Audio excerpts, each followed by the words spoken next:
ব্যাপারটা হচ্ছে, আমি যে চরিত্রে অভিনয় করছি সেটার মধ্যে সারাক্ষণ একটা সত্য সত্য ব্যাপার আছে। মানে সেই সত্য সেলুকাসের টাইম থেকে নিয়ে সত্যতা মিল কিন্তু বিরাট। ওরা যেমন বিচিত্র দেশ ছিল সেলুকাসের ক্ষেত্রে, এখানে হচ্ছে বিচিত্র একটা কাহিনী। আমার কিনা একটা কোচিং সেন্টার আছে, আর সেখানে এই ছেলেদের আমি পড়াই, তারা পড়াশোনা করতে চায় না, অবাধ্য, বেদ ফেদ রাখতে হয় সামনে। এরকম একটা অবস্থায় ওরা আমার কিনা মৃত্যু কামনা করছে। কোথায় বলবে বেঁচে পড়তে থাকো বাবা, সেটা সবসময় আমার মুখ থেকে বেরোচ্ছে ওদের জন্য, কিন্তু ওরা চাইছে আমার মৃত্যু।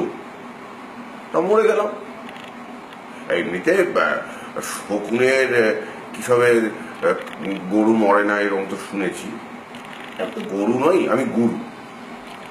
এই শকুনের জন্য বা শকুনগুলোর জন্য তাদের তাদের গুরুর মৃত্যু হলো। কিন্তু আমি যে চলে গেলাম, শুধু চলেই যাইনি, আমি আবার ফিরেও আসি। আর এই ফিরে আসাটা প্রায় ওদের ঘাড় মটকে দেওয়ার জন্য। পড়াশোনা করবি না, পরীক্ষায় পাস করবি না, সবার মাথার উপর শনির মতন সত্যদা নাচছে।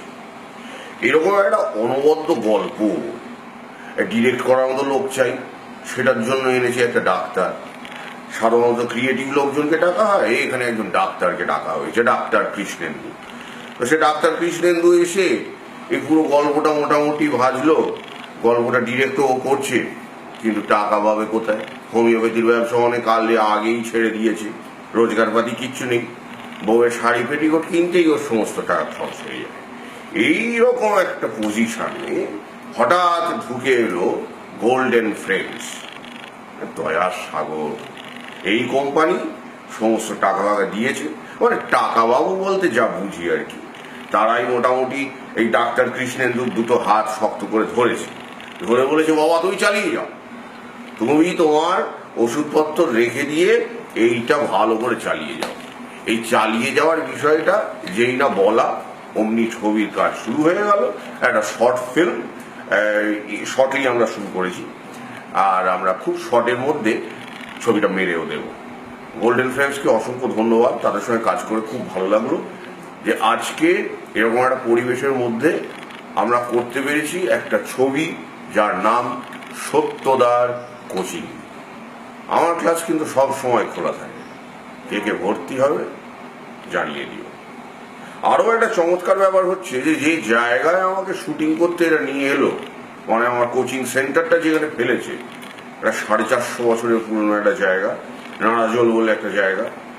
সেইখানে ইতিহাস আছে, বড় বড় জ্ঞানীগুণী মানুষেরা নাকি এখানে এসছেন এরকম শুনেছি।